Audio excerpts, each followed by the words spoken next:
என்னங்க 1ஆம் தேதியே கவலைப்பட ஆரம்பிச்சிட்டீங்க? கவலைப்படாதீங்க. ஆண்டவர் உங்களுக்கு நல்ல வார்த்தையை வைத்திருக்கிறார். 2 தெசலோனிக்கேயர் 3ஆம் அதிகாரம் 3ஆம் வசனம் இப்படியாய் சொல்லுகிறது, கர்த்தர் உண்மையுள்ளவர். ஆமாங்க. இந்த உலகத்துல உங்களை எத்தனை பேர் ஏமாத்தினாலும், கூட இருக்கவங்களே துரோகம் செய்தாலும், உங்களை ஒரு நாளும் ஆண்டவர் ஏமாற்ற மாட்டார். அவர் உண்மையுள்ளவராய் இருப்பாராம்.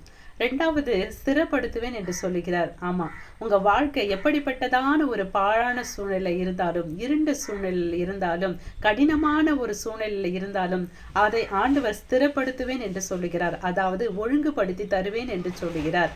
3வது எல்லா தீமையினின்று உங்களை விலக்கி காப்பேன் என்று சொல்லுகிறார்.